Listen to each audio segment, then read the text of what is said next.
And welcome back. Yeah. Today we are diving into another aspect of fasting, alternate day fasting. And this is particularly one of those that has become more and more popular as people have been using it for significant weight loss, improving their metabolic health. And we're going to talk tonight about how it works, what is it, and some of the benefits. Hey, if you're new to me, I'm Dr. Dwain Woode. That's Wood with an E. The E stands for endocrinology. Here on the channel, I educate, I empower, and I encourage you to take charge of your health and your life, avoid complications, and go to the next level. And in this year, new you. I'm talking to adults with type 2 diabetes who want to put their diabetes in remission, who want to improve their metabolic health, who want to reverse, that's right, reverse their diabetes. And that's what we've been doing here on the channel. If you're new to me as well, go ahead and put new in the comments because we would love to welcome you with a hand clap and some music to let you know that we are happy that you are in this space. Also, if you have questions as we go throughout the evening, go ahead and drop those in the comments and put a Q in front of them so that we know that that's a question that we need to get to so that we can answer that and go from there. As you know how we do what we do here, I've got my meters off to the side that we're going to take a look at here in just a minute. I've got my trusty little container with my strips and my lancets. But I've got my meters, and then right below, you'll see my report from my Dexcom Clarity app. Okay, and we'll talk a little bit about what's been going on with me over the last couple of days. As you know, we do a 72-hour fast, but we're going to come back to that here in just a minute and talk a little bit more about that. Just wanted to continue to say hello to those of you out there, whatever platform you might be on, whether you are here on Facebook, Twitter, not Twitter, Facebook, LinkedIn. If you are on YouTube, obviously here, and then if you are on Twitch, as you know that recently X or Twitter made a change to their streaming platform, and so right now we are not streaming to Twitter, and then Instagram, we're not on Instagram either. So go ahead and let your folks know if you see somebody who's not here, you invited them, you expected to see them, and you don't see them, let them know that we are here, and they should hop over to one of those platforms so that they can become a part of the conversation, because we love when people come by and when people come on to say hello and to interact with us. Okay, so let's go ahead and let's talk a little bit about what's been going on with me. As you know, I do a 72-hour fast once a week, 72 or more hour fast once a week, and this week was no exception. We started our fast on late Sunday night, Monday morning. And so when we did our check-in here, or when we did our show, we were just approaching 24 hours, and actually did a video where I did the check-in at 24 hours. So let's go ahead and I'm gonna play that right now so that you guys can see what was going on and where I was. Hey, it's Dr. Woode, and it is right about 26 hours and 12 minutes, and you'll see the clock there. And yeah, in the morning. And I wanted to come on and do a check-in so that we could see what the blood sugars are and what the ketones are a little bit beyond 24 hours. As you know, the body's glycogen stores are gone at 24.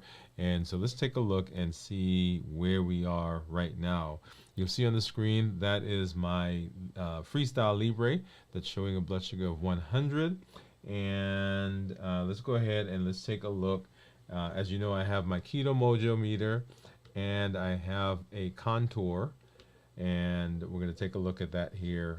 So let's go ahead and do that. Let me pull this out. Get a test strip for the contour. We'll get that in there. And the Keto Mojo, if you recall, will give us both a blood sugar and ketones. And so we're going to go ahead and start with blood sugar right now. We'll get that strip out. Let's see. Get that in there. And my handy dandy uh, Lancet container. We'll get a couple of those. And this one is a spring-loaded one, and you basically break the top off. It is that lever right there. If I press that, the spring will come out, push the lancet, and then I'll get a stick. Let's go ahead and do that now, and I'm going to pull it up so you can actually hear it. Okay, hopefully you heard that, and that gave me a good, there we are. Get that one started, and then over here, okay, we'll see what those are. Oh, look at that. So 108 is what it says, and 104 for the contour. And then I just changed over to my Dexcom. You'll see the Dexcom there is 116. So 108, 104, 108, and then 116 for the Dexcom. And then let's see what my Libre is saying right now. So Libre 102. So actually 102 for the 102 for the Libre, 104 for contour, 108 for the Keto Mojo, and then 116 for the Dexcom.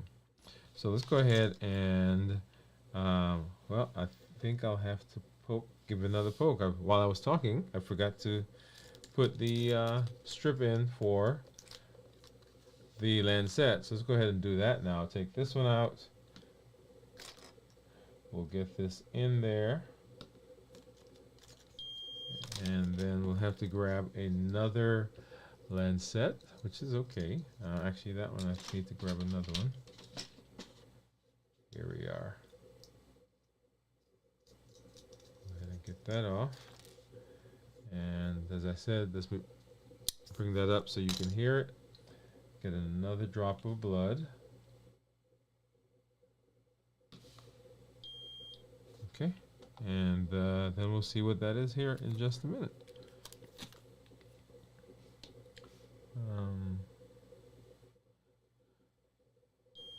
All right, so point two. Point two is where we are. Let's go ahead and grab our Keto Mojo app, which you'll see on the screen. And let's go ahead and get that synced. And so for ketones, remember ketones, let's try that again. It's telling me there is an error.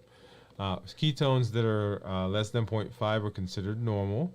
0.5 to 1.5 considered nutritional ketosis, and then above 1.5 considered therapeutic ketosis. So right now I am in the normal range, and as I said, I've been fasting for a little over 26 hours actually. Yes, I think I said 24, but 24 was about 2 hours and 18 minutes ago. So 26, a little over 26 hours. And this thing is syncing. I think it's actually pulling all the numbers off of the meter there right now. And 98%, 99%, and 100%. Let's see what it has for us.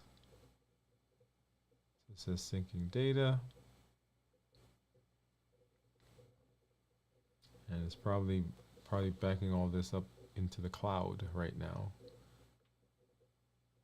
There we go. Right. So yes, it pulled everything over. All right, so 108 was my blood sugar, and then 0.2 the ketones, and as I mentioned, less than 0.5 considered normal, 0.5 to 1.5 considered nutritional ketosis, and above 1.5 is considered therapeutic ketosis. And right now, my GKI, which is you take the glucose and divide it by ketones, and that will give you that number that you see, that's 30. Now you may be looking at that number and saying, wait a minute, 108 divided by 0.2 is not 30, and what you have to do is convert that into international units. And so let me go ahead and pull my calculator up, and basically 108 divided by, and the factor is 18. So basically you divide that by 18, and then you divide the result of that by the point, is it 0.2? And that should give me 30. So that GKI that you saw that was 30 basically is 108 divided by 18 divided by 0.2, and that gives me the 30. But there you see it. So at 26 hours and 20 seconds, 26 hours 20 minutes, blood sugar of 108, depending on which of these meters you look at, and ketones are 0.2. If I go back and take a look at my glucose, my Keto Mojo, earlier or last night, I did a check-in. Well, not check-in, but I did my show. And on my show, we actually took a look at blood sugars and ketones. And so at that time, my blood sugar was 87 and my ketones were 0, right? So basically they were low. So if you look at this graph, the tan line, that is blood sugar, and then the turquoise line that you see there, those are ketones. And so as I've started fasting, blood sugars are going down and the ketones are going up. Because as the blood sugar goes down, then insulin goes down. Remember, insulin and ketones can't coexist. And so as blood sugar goes down, insulin has to go down. When insulin goes down, ketones then start going up.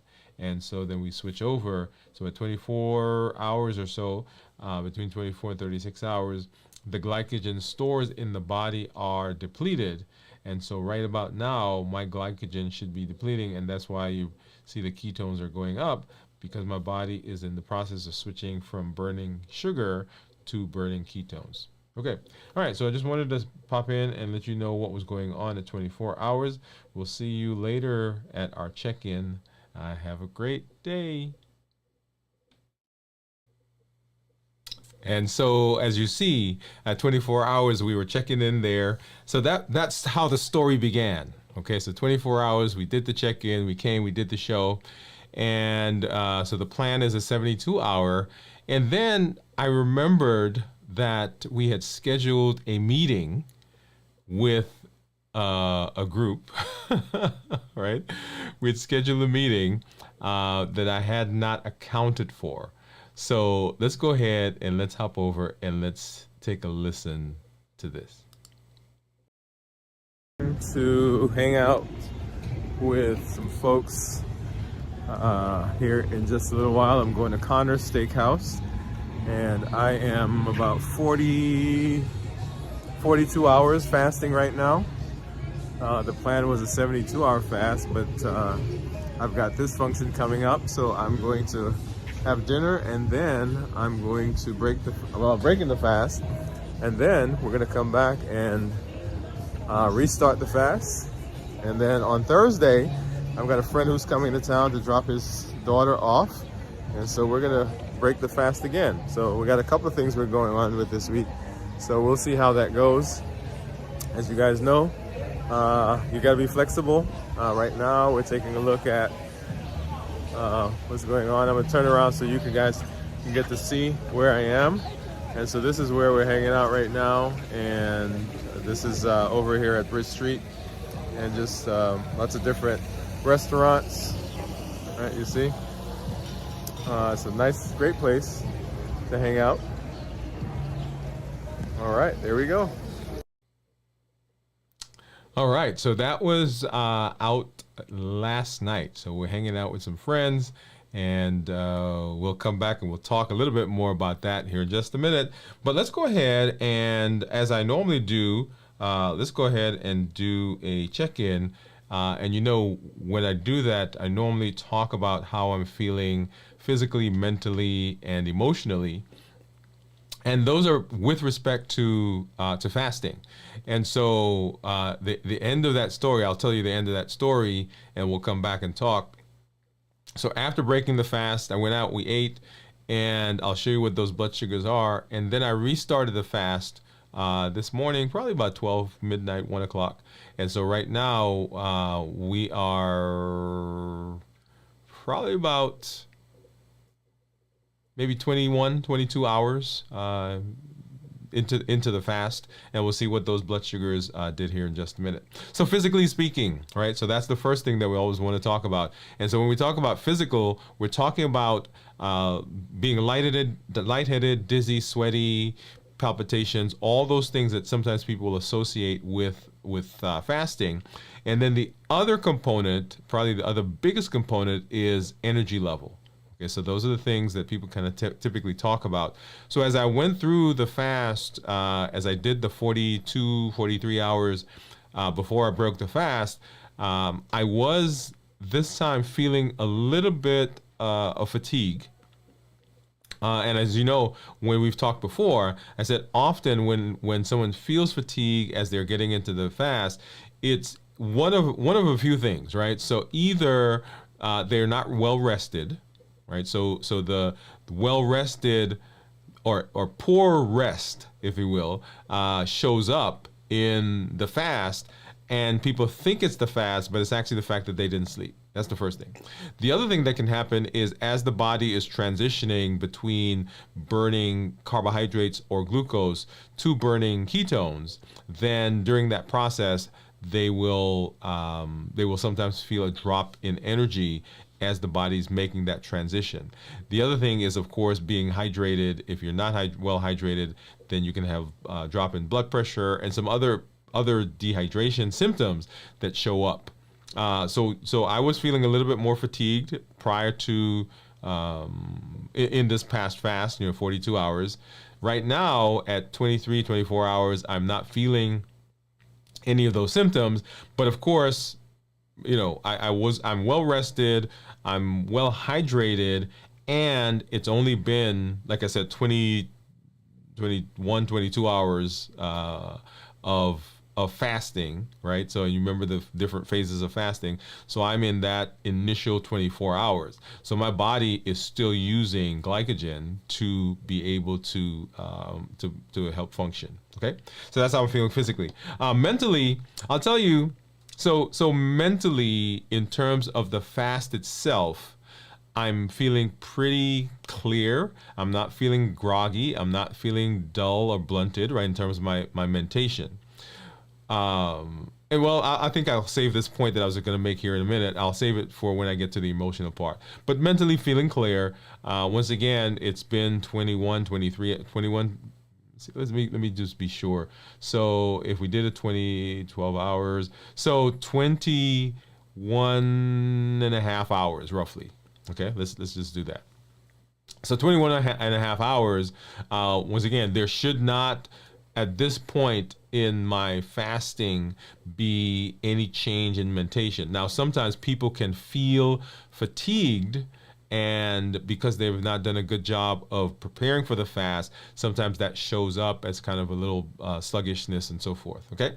Now, emotionally, and this one is a big one for me this week, because I think I've mentioned, well, I shouldn't think, we've talked about being flexible.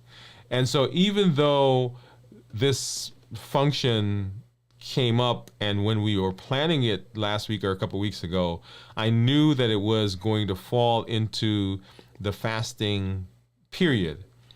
I actually forgot about the meeting. Okay? I forgot about the meeting. And so I started the fast, and then I had to make a decision. And I think I made the decision to interrupt the fast at 42, 43 hours. And I really, in my head, my mind hadn't come to a firm decision, right? Because I was still kind of wavering. I can go to this meeting, the dinner meeting. I can be there. I can continue the fast. But I chose to not do that, and I did that right at the moment. And I think it wasn't quite clear in my head. So in my mind, emotionally, there was a little turmoil there. And as you know, that is something that happens, right? So if you have not kind of made that decision, or you don't have the plan for that particular situation, either one of three things is going to happen, right? So one, you're either going to persist with the fast, and you'll feel guilty for being in the space and not engaging with that social function. That's one. or you're going to interrupt the fast and you may feel guilty for interrupting the fast. Or you'll do either of those, and if you are clear in your head, then it's not as big a deal, right? So like I said, for me, I had not fully committed to what I was going to do, and so once I did it, I still felt a little bit of turmoil in terms of my thinking and emotionally, right? So physically, mentally, and emotionally, those are the spaces that we are in, and that's what we're talking about, okay? So let's hop over and let's talk a little bit about, well, let me show you blood sugars first. And to do that, let's hop over and need to get my monitors connected so you can see that. There. Okay, there it is. And so right now, you'll see my monitors here, and then on the screen, you'll see what my blood sugar is, okay? So let's go ahead and let's take a look at what my CGMs are, and you'll see right now my Libre says that I'm 98, 99, and my Dexcom says 123. You'll see a gap there in the Dexcom between like probably 8 and 2 o'clock, because my Dexcom ended and I meant to put a new one on this morning and didn't do it, and I was in the office seeing patients, and I kept telling myself, okay, gotta put it on, and it wasn't until this late this afternoon when I was looking at my blood sugar and kind of thinking, getting my thoughts together for this show. Still at work. I think we had a couple more patients to see, and so I'm getting my thoughts ready, and then I realized, hey, wait a minute, you have not put a Dexcom on, and so that's why you see that gap there. But anyway, so I have a Keto Mojo, which gives me both a blood sugar and ketones, and then I have a Contour. So let's go ahead and let's take a look at what those are showing right now. So I get a strip out into the Contour. And then the Keto Mojo, we're going to start out with the glucose. And what do you think my ketones are, by the way? What do you think my ketones are going to be at 21 and a half hours of fasting? All right, remember, at 24 hours, glycogen goes away, and so we're switching into ketosis at that point. And then let's grab one of these trusty Lancets from my container here. Remember, this is a spring-loaded one, so I'm going to break the top off. And then once I hit that lever, then you will see that you will hear, hopefully, that the Lancet comes out. So let's go ahead and do that. I'm bringing it up here.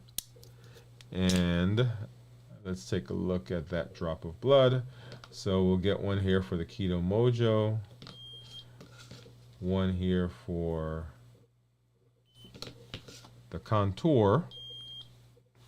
And while that's doing, let's go ahead and get another drop out. So 108 for the Keto Mojo, 106. So pretty close, right? Pretty close for those guys. And then now let's go ahead and get a ketone strip and get that started. And of course, like I do, I'm going to tease you guys because I'm not going to show you what it is. We get it started there, and then we're going to hop over and we're going to talk a little bit. I know. Why do I do that? Okay, so alternate day fasting is what we're going to be talking about tonight. And if you recall last week, we started, we do the check-ins, we do the fasting. And so a lot of people, when I talk about fasting, they think that there's only one type of fast that they can do. And so last week we talked about intermittent fasting in proper, and then we came back and we did a discussion about different types of intermittent fasting. So other ways of doing intermittent fasting. And today we're going to talk about alternate day fasting. So alternate day fasting, and it really is, alternate day fasting really is a form of intermittent fasting, right? It is a type of intermittent fasting. If you recall, the definition of intermittent fasting is simply a cycle of eating followed by fasting, right? So there's an eating window and there's a fasting window. And so anything that falls into that can be considered to be intermittent fasting. In this case, our intermittent fasting is for days at a time. And when I say days at a time, we're alternating eating day with a non-eating day. Eating day with a non-eating day. So for example, if I eat on Sunday, then I fast on Monday. And then I eat on Tuesday and I fast on Wednesday. I eat on Thursday and I fast on Friday. I eat on Saturday, and then the cycle starts over. So it is simply alternate. It's a cycle of eating followed by fasting. And that's why, for example, we talked about the 16-8. The 16-8 is an intermittent fasting because you're fasting for 16 hours followed by eating for 8 hours. Or the 24-1. So you're fasting for 24 hours, you're eating for 1 hour. Or any of the other, 12 and 12, 20 and 1, 20 and 4. All of those are intermittent. In fact, here is one idea. So when you do an extended fast, and if you're doing that consistently, like we've been doing here, right? We've been talking about doing 24 hours, right? 24-hour fasts once a week. So if you do a 24-hour fast once a week, so that's your fasting period, followed by a 6-day eating period, that can also be considered intermittent fasting, right? Because you're having a cycle of fasting followed by eating. If you're doing extended, like I've been doing a 72-hour fast, if I consider that the 72 hours is the fasting time, and then the other days, in this case, four days, would be the eating window, then that can be considered intermittent fasting as well. Okay, so but you get the idea. So intermittent fasting, by definition, simply is a cycle of eating followed by fasting. And so in this case, alternate day fasting is a type of intermittent fasting. And what we're doing is we're alternating between fasting and eating days. So one day you eat, the next day you fast, one day you eat, the next day you fast. And so during the fasting days, in our situation, we're consuming no calories, right? Because we're doing a calorie fast, right? We're fasting from calories. And then on the eating days, you would eat normally. So fasting, no calories, followed by eating normally. And we, as a group here on the channel, in this community, have defined what eating normally means. Okay? And let me pop over and pull that up really quickly. So when we talk about eating, right, we're talking about nutrient-dense meals. And if you remember back in April, we gave a challenge, and the challenge that we gave was the type of meals that we really want to have. And so when I say we're eating normally in the New Year, New You model, right? That is whole foods, minimizing processed foods, no added sugar, or minimizing added sugar, let me say that.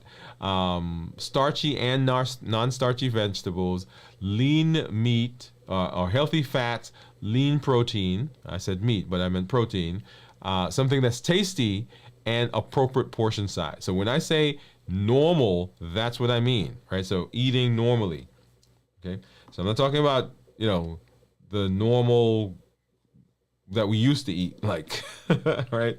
So we've now had some definitions of what normal means to us. Okay, so fasting days we're consuming no calories, and then eating days we're eating normally. And if you Google it, if you listen to other spaces where they talk about fasting, sometimes during the eating window in an alternate day fasting, they will allow you to consume calories, and you're actually minimizing the calories to 500 or less calories. In our space, in our community, we have been doing, when we're doing a fasting, we're not taking in any calories at all, okay? So alternate day fasting, that's what it is. That's how it works. It is considered an intermittent fast. So what are some of the benefits of alternate day fasting when it comes to weight loss, right? Because that was the idea. How does alternate fasting work for weight and for metabolism? And so 3 big things. One, it is a significant calorie deficit. So if you're doing alternate day fasting, where you do one day eating, the other day fasting, one day eating, the other day fasting, by virtue of how that works, you're going to be cutting your calories by at least 50% per week. Okay?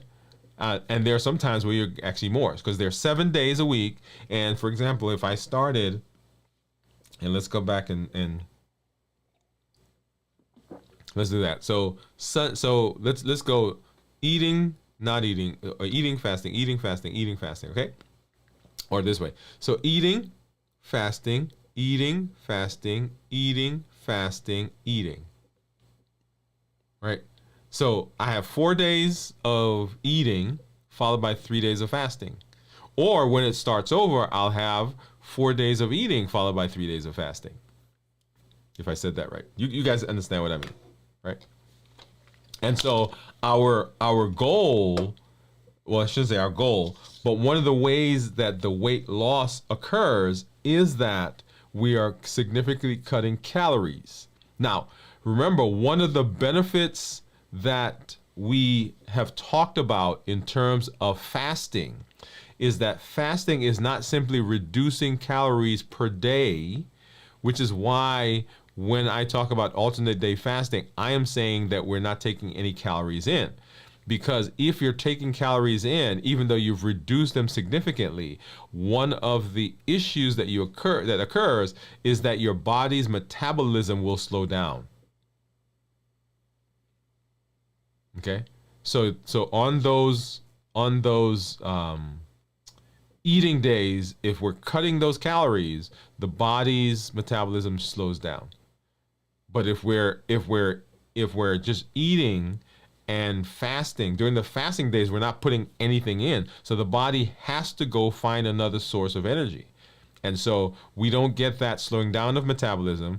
Also, we don't get that appetite stimulation that we get if we are consuming calories at a lower rate, because we're still putting in carbs. The carbs are causing spikes in blood sugar. Blood sugar spike causes spikes in insulin. Insulin comes out, and insulin goes through all the things that we've talked about here on the channel.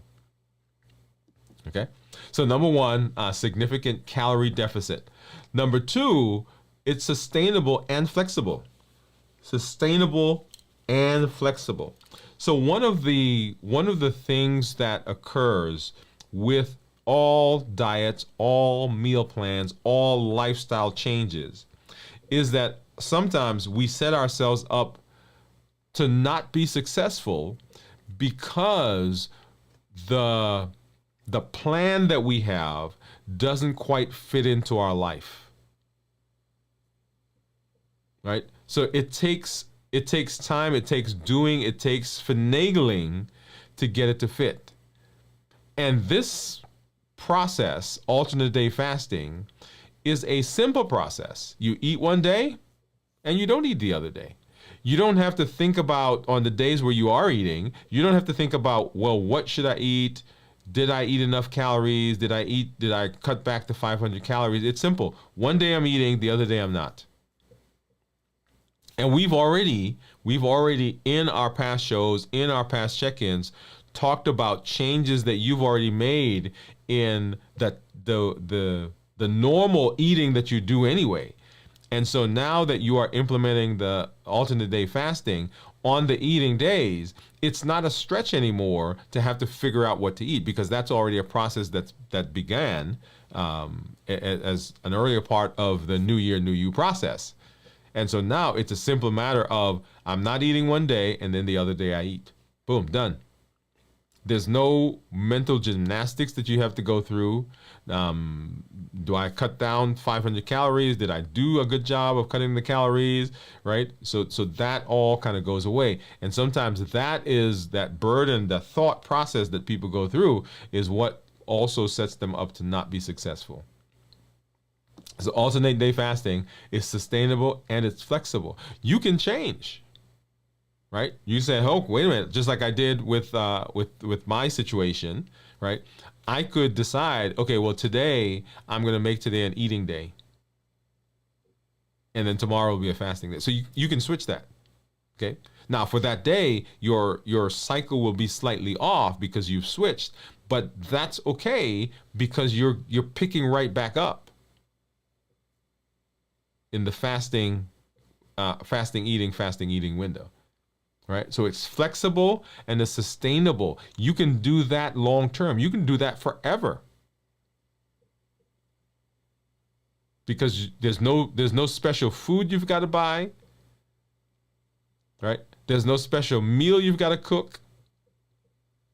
It's just, I'm not eating today. Boom, done. And then preservation of lean muscle mass. So one of the things that people will be concerned about during the fasting is that they lose muscle. And because there is the eating followed by fasting followed by eating, so the eating window, the refeeding process helps to minimize weight, the muscle loss. Now, let me make a point here to you that anytime you're losing weight, you are going to lose muscle. It is the nature of the process.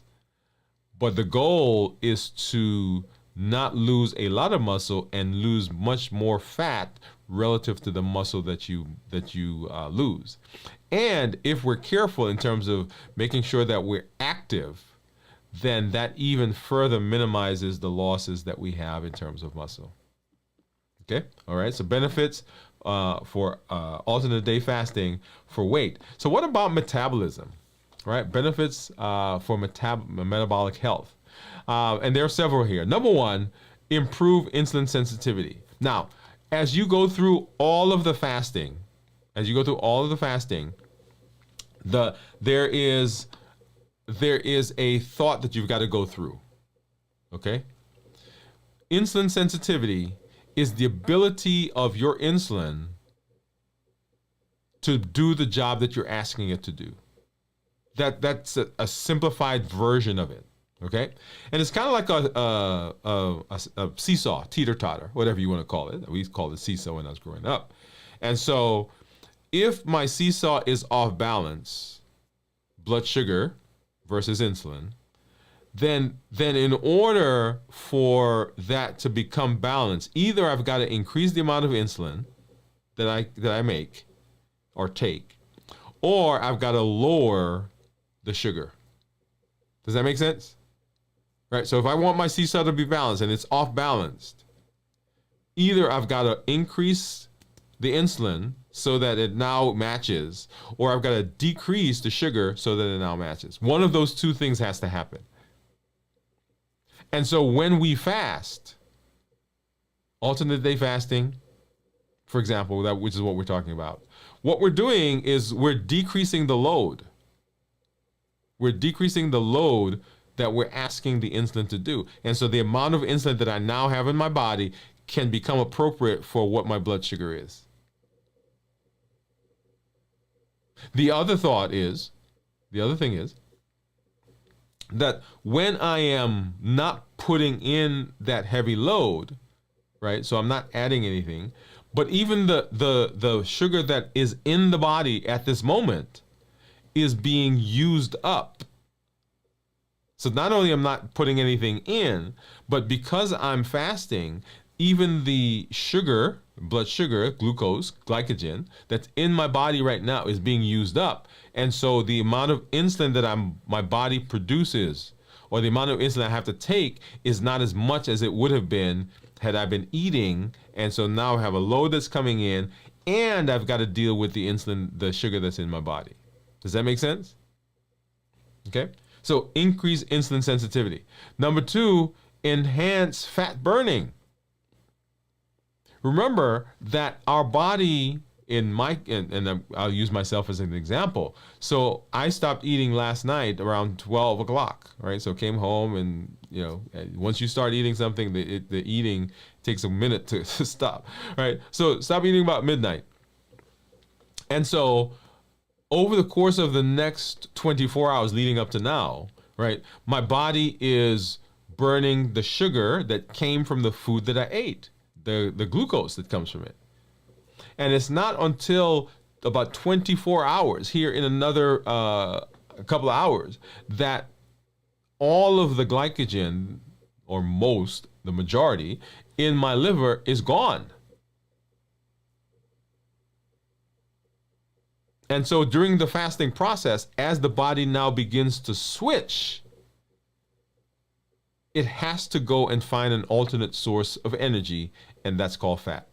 And so you get that fat burning. And so 3-4 times a week, we're in that process of beginning to burn the fat, that 24-hour period. Yeah. Then we eat, and then we come back, we burn, we eat, we come back, we burn. So reduced inflammation. So fasting is an amazing way, right? And they've shown that, and I think we talked when we did our initial show on getting into the fasting, intermittent fasting. They've done studies where they've shown that if we have someone who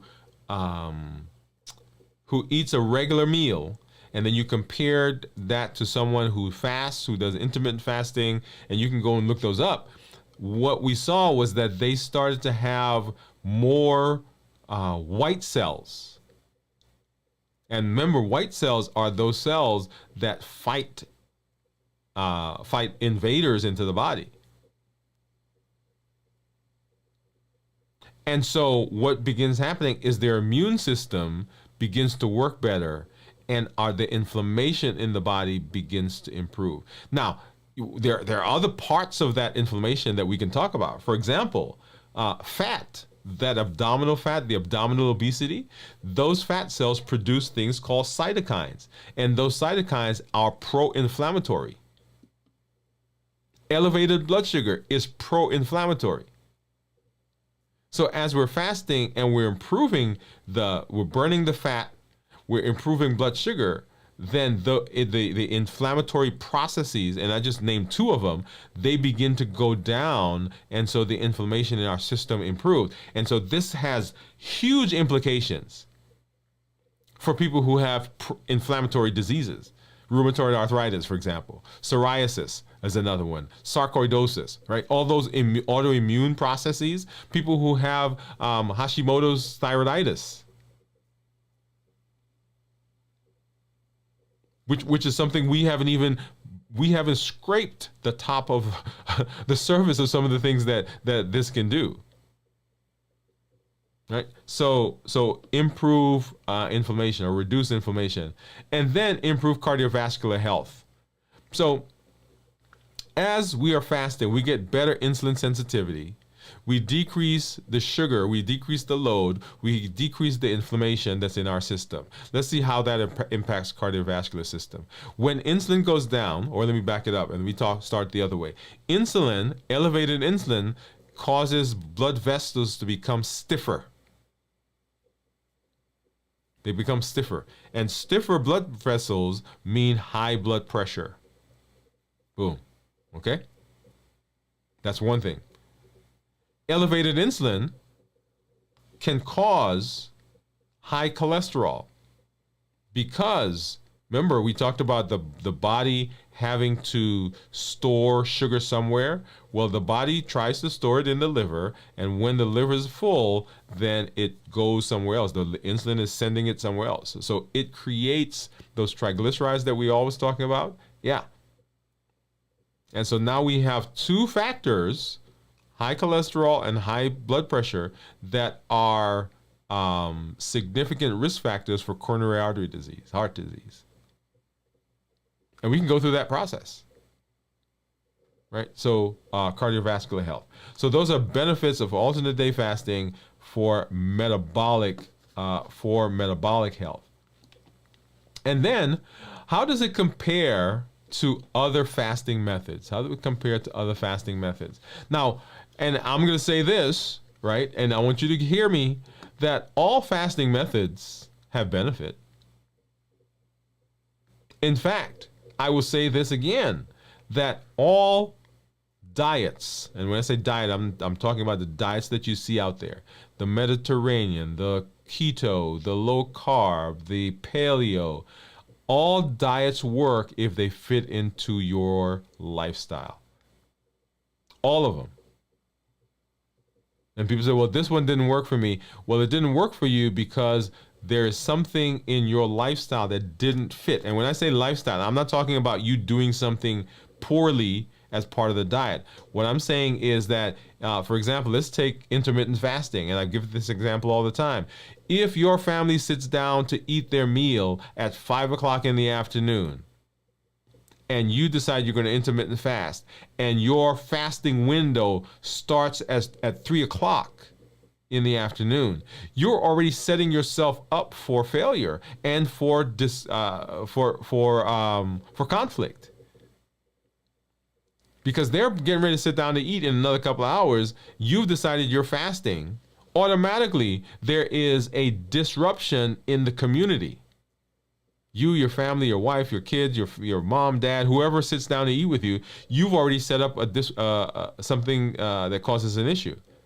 And so now either you're going to feel bad because you persisted through the fast while everybody's eating, or you broke the fast because you wanted to be in community and you're going to feel guilty about it, right? So if that's the case, don't put your fasting window to start right at that time. Wait until after you guys have meals and then start the fasting window. That is a better model for success. So they all work. They all work. When we do alternate day fasting, however, right, we are having a bigger bang for our buck. Right? The frequency of fasting for number one. Right? Alternate day fasting involves fasting every other day. So we are getting a larger amount of time in the fasting space compared to something like a 16-8 or a 24-3 even, or a 12-12. Right? So we're getting more time in the space, or even a 5-2, because a 5-2, you're doing 5 days of eating and 2 days of fasting. In this case, we're getting between 3 and 4 days per week of fasting. The other benefit is the psychological benefit, right? Some people find alternate day fasting easier to stick to because they can eat normally every other day. Every other day they're eating a normal meal. And this reduces the psychological burden, the stress, the constant feeling of restriction that sometimes will make fasting a less desirable or a more difficult thing to do. And then finally, adaptation period. So alternate day fasting allows the body to adapt to fasting more quickly because of the regular alternation between fasting and eating. Right. So when I start fasting, now my body switches into burning fat much easier than when I first started fasting. So those are some of the benefits of alternate day fasting. Like everything else, when it comes to fasting, right? So preparing for the fast, going through the fast, and then breaking the fast, all three phases are important. Right, so if you've not done so, go ahead and look back at one of our shows where we go through that. And then on Friday, of course, we go through that process. We review fasting. That's the first thing. Make sure that you are going through the phases appropriately. Preparing for the fast, during the fast, after the fast. Preparing for the fast, making sure you're well rested, you're well hydrated, you are eating balanced meals during your non-fasting days, nutrient dense as opposed to calorie dense. And then making sure that you're not coming out of or going into a stressful environment during that period. Right, so we want to make sure that you're doing that. And those things will set you up for success. The other thing is to start slow. start slow. Because if you don't start slow, like I had somebody ask me this today, they say, hey, can I start a 72-hour fast? And the question is, have you ever fasted before? Right? Because if you fasted before, then a 72-hour fast becomes much simpler. But if you've never fasted before and you decide that you're going to do a 72-hour fast the first time, you're setting yourself up for a lot of difficulty. Because as I did in my check-in when I first started, so fasting is a physical, mental, and emotional thing, right? All of those are things that will affect us. And so our brain will remember the last time we tried to fast. And if we did it poorly, it will not want us to fast. So it'll find all kinds of ways to prevent us from getting through the fast. Okay? So make sure that you start slow, which is why one of our challenges as we got into New Year, New You, was to work your way up to be able to fast for one 24-hour period per week. And then once you have mastered that, then you can now go and move into other types of fasting. All right. So let's go ahead, and I think I saw a couple of people hop in. Lady Architect says, hi, hey, thanks for stopping by. Glad that you are out there hanging out with us.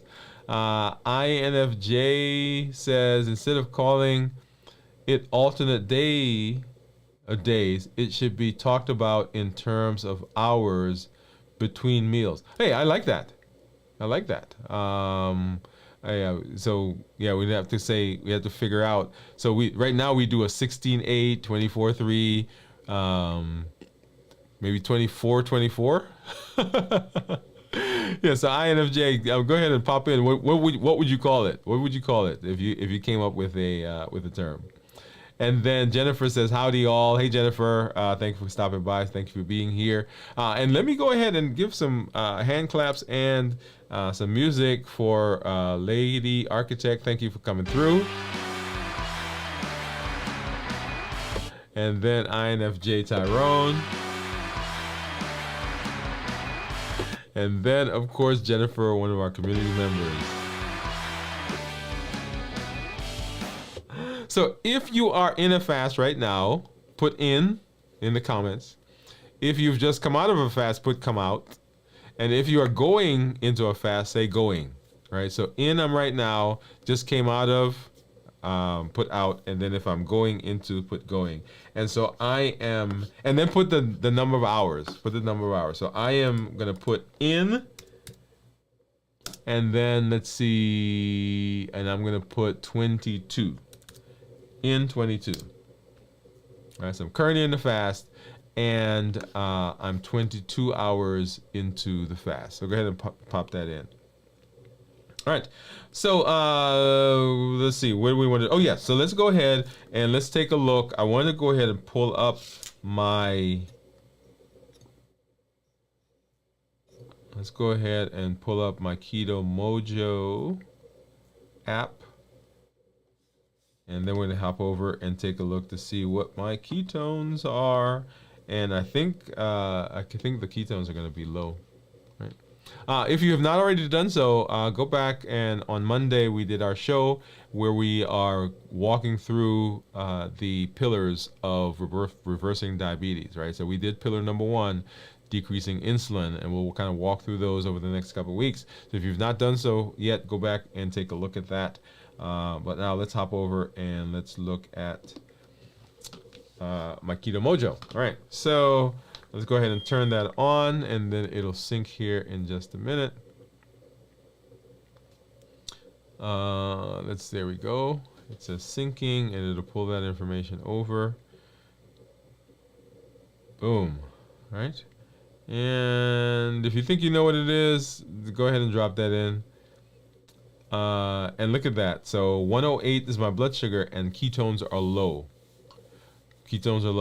Remember, when we talk about ketones are less than 0.5 considered normal. 0.5 to 1.5 considered nutritional ketosis, and then above 1.5 is considered therapeutic ketosis, right? So normal, nutritional, therapeutic, and right now I am in normal, right? Because I don't have any ketones, it looks like. If I look at the graph, the tan line right there is blood sugar, and then turquoise line those are ketones. So as I fast, then my blood sugar goes down. When blood sugar goes down, my insulin level goes down, and my ketones go up. Remember, ketones and insulin can't coexist in the same space. It's like matter and antimatter. You know those science fiction movies where you travel back in time and they say don't interact with yourself. That's what it's like, right? So they can't be in the same space. And so once insulin is going down because my blood sugars are down, then the ketones will start coming up. Okay, and let's go back and let's take a look at some of the others. So this is where I am, 108 with a low ketone. When I did my check-in, we did it was 108 with 0.2 was my blood sugar, and then I think when we were on the show, it was 87 with low ketones, right? That's when I was just starting with the fast. Okay, all right, and let's hop over. I think I see a question. Oh, so we have got another person hopped in. So Champion Kindred D says hi. Hey, thanks for stopping through and hanging out with us. Get some hand clap and some music. And they said, I have a question, but it's about testosterone. And it says that I'm from Mexico. Let's see, there we go. Okay. Yeah, so if you have a question about things like testosterone, so we have our community meetup that is occurring actually by the way tomorrow, right? So tomorrow at 7 o'clock, community meetup. So if you have questions that you may have and there's specific situations, you can come into the community meetup, and we will go around and we'll pick some people and actually do some coaching and some answering of questions. So that's one way to do it. And then the other would be to drop me a note specifically about testosterone. Okay. So I love answering questions. I love answering all of those. Here right now, since we're dealing with the fasting and metabolism and so forth, I think I'll defer that unless it's a question. Well, let me back up. Let me say this. There are times when people have low testosterone, and I guess let me answer part of the question. There are times when people have low testosterone, and the low testosterone can cause other metabolic issues. Okay? So we used to think that testosterone was simply in the body as a sex hormone. And it is a sex hormone, but it has other implications in terms of muscle mass and energy level, and just a lot of things that we don't sometimes talk about. So Champion Kindred D. Let me see if I can get it. Champion Kindred. I'm assuming that's how it's pronounced. So yes, the testosterone can have a significant impact on metabolism. So if you got a question like that, then we can answer that there. But if it's a specific question about some other aspect of testosterone, let's see if we can do that in the community meetup, or if you drop me a message in one of our social platforms. Okay. Actually, D Woode at Dwain Woode MD would be a place, or info at Dwain Woode MD, or any of our other social media platforms, Instagram, TikTok, Twitter, Twitch, and so forth. Awesome. He said, yes, it's correct, my pronunciation. All right. Hey, I like that. Hey, and welcome. Thank you for joining us from Mexico, y'all. I gotta give a shout out for that. I love that. So thank you for coming over and hanging out with us from Mexico. Did you guys hear that? All right. So let's go ahead and let's talk a little bit about your and our situation. And I want to say that we have unlimited potential. You guys have heard me say this. at our fingertips, there is the potential for being better in terms of our health, for improving our metabolic health. And in this instance, as we're talking about for getting better diabetes and reversing our diabetes, right? So that is the potential that you have. And we unleash it, we access it, we tap into it by educating, empowering, and encouraging, which is what we do here on the show. The other point that I want to make is just because you are not diabetic does not mean that this does not work. Remember, diabetes is the prototypic, the typical, the granddaddy of all metabolic diseases. So if this process works for diabetes, it will work for other metabolic issues like high blood pressure, high cholesterol, obesity, polycystic ovarian syndrome, non-alcoholic fatty liver disease, and on and on and on. This is a process. This New Year, New You process works because it works for metabolic diseases. Now, there are other diseases that it will work for as well, as you heard me mention about inflammatory diseases, right? We have never even talked about inflammatory diseases, but this process works because the process is dealing with metabolism and is dealing with inflammation. It's strengthening the immune system. It is putting our recycling system, autophagy, in full gear. So all of those things will benefit from New Year, New You. And so you want to make sure that just because you're not diabetic, that you don't turn a deaf ear, because it will help as well. And so here on the channel, we educate, we empower, and we encourage. That's the triple E formula for success. That's how we do it. We educate with the shows that we do, the podcasts, the blogs. All of that is with the intention of creating a frame shift, giving more information, and allowing us to look at things in a different light. If we want to make changes, if we want to have sustainable changes, we've got to be able to look at things from different angles. And that's what we do here on the show. We educate. We also empower by providing tools, all the tools that we're learning, emotional intelligence, how to create a meal, how to be mindful, how to work through our heat model. All of those are with the intention of giving you tools that you can now apply to the information, the education that you got. And then not only do we educate, not only do we empower, but we also encourage with the community that we're building. I'm excited to have a new community member from Mexico, y'all. Champion Kindred. Love it, right? Teresa, who's out there, and INFJ who came through, and Lady Architect, all of you, right? And you've seen other people's names in the chat and in the community. Love that, because we encourage, we educate, we empower, and we encourage. And remember, the things that will push us through our decisions to eat well, to be healthy, to even tap into the unlimited potential that we have, those are the things that are given by the heat model. The habits, the emotions, the access and taste, the habits that we form, those routines, those social cues that we see, right? We sit down to watch a movie and we got to eat popcorn. We go hang out with some friends and we go to the coffee shop and we drink coffee and we eat muffins. Right? It's breakfast. And so for breakfast, we normally have a particular thing. Not because we're hungry, but just because of habit. And then emotions.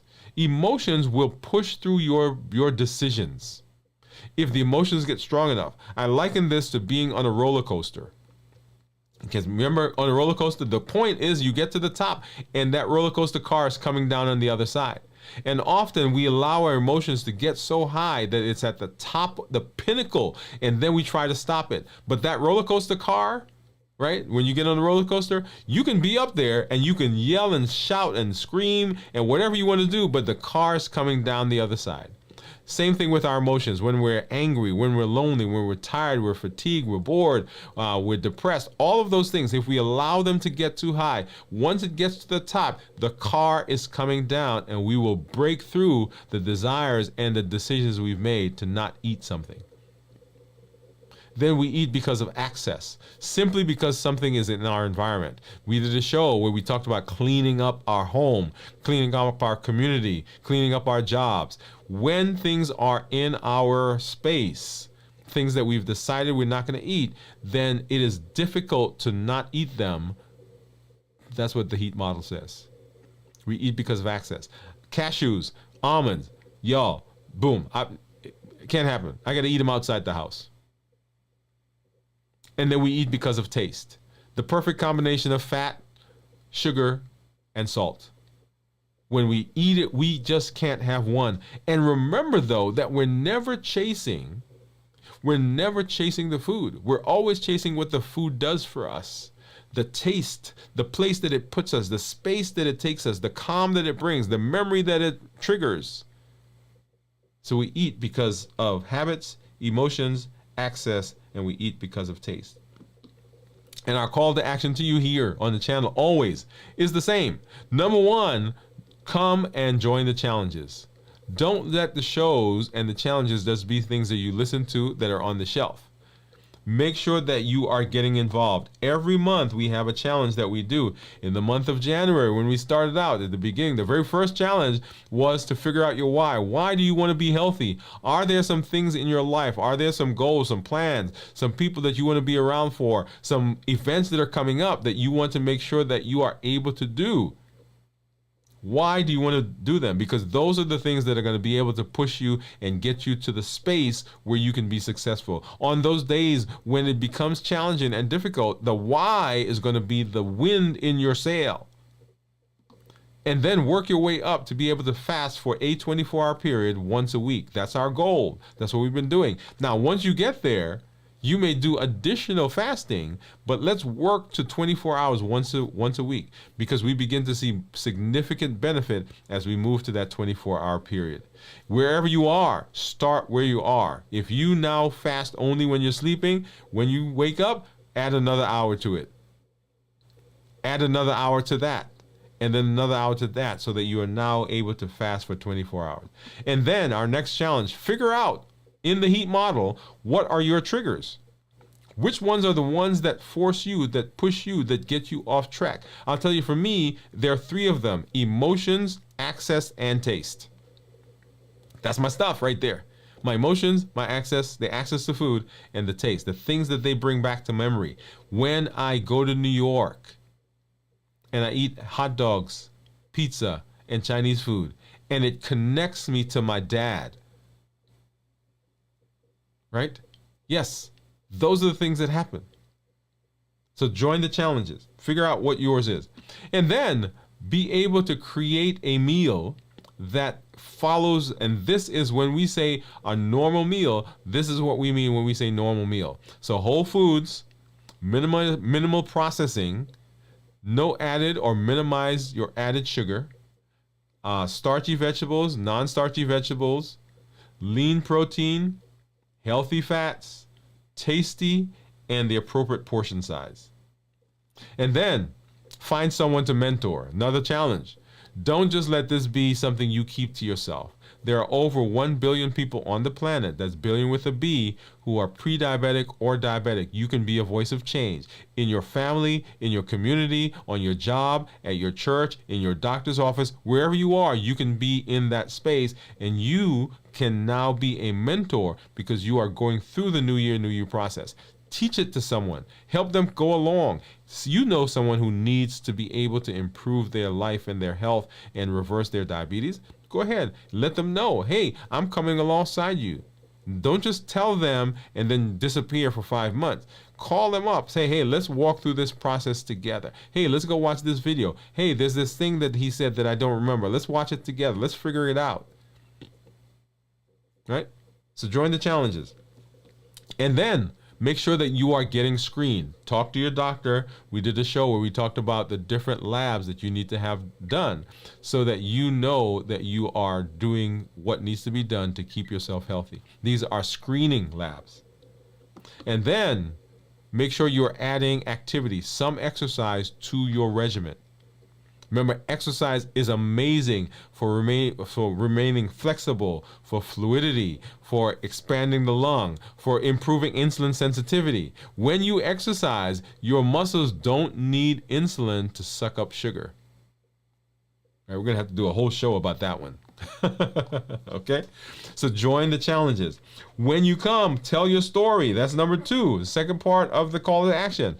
Tell your story. Make sure that you are here, right? Claim your seat. Say, I'm fasting. Hey, I'm having this issue with my fasting. I've got this question. Make sure you are here in this space. When you tell your story, other people know they can succeed. When they see your challenges, we can rally around you, and we know we're not by ourselves. So claim your seat, tell your story, and then invite someone to the space. Going back to the mentorship, so many people who are struggling with metabolic disease, not just diabetes, but diabetes is the prototypic metabolic disease. You can be a voice for helping them. Send them a link, send them a clip, send them a short, invite them to the show, invite them to our community meetup that's coming up here tomorrow at 7 o'clock. And you can be a place where they can, you can be a voice to help them succeed.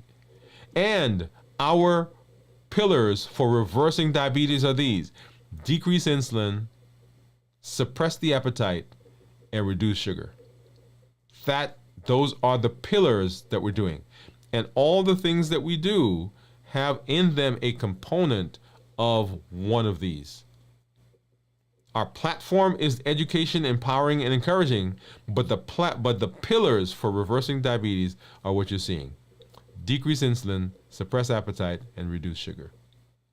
I love it, love it, love it. All right, so I hope that you've signed up. If you've not already done so, I hope that you have signed up for our community meetup, which is coming up tomorrow at 7 o'clock. As a matter of fact, let me go over there and get that link so we can drop it into the chat.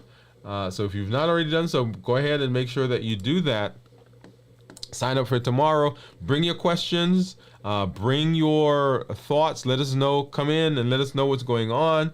We want to hear your story, the successes that you're having. And let's see, where is that link? I know I should have this already. Here it is. Yeah, here we go.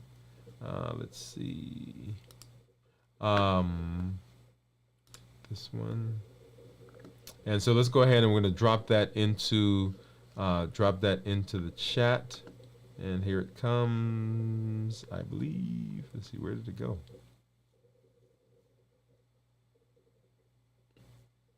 Okay, so I'm getting that, and I'll drop it in here in just a minute,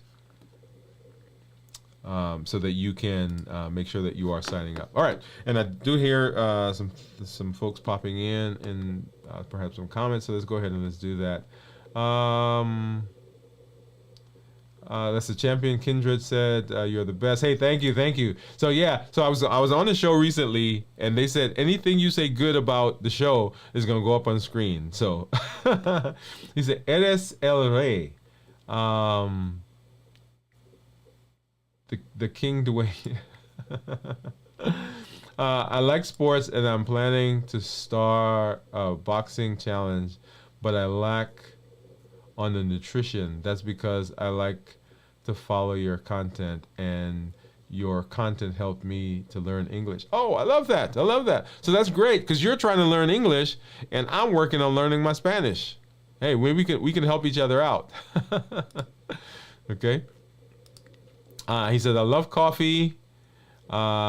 Is the roller coaster of food emotion? Yeah, it is. It is the roller coaster of food emotions. It is. All right, so let's see, and I'm still, y'all, trying to get, okay, here it is. I think this will do it. Trying to get that link. Okay, here we are. And let's go ahead and pop that into the chat. Boom, there it is. All right. Well, y'all, as always, I'm excited to be in this space with you. I love the community that we are building. We're educating, we're empowering, we're encouraging, right? So Unlimited, Unlimited. You see it right there.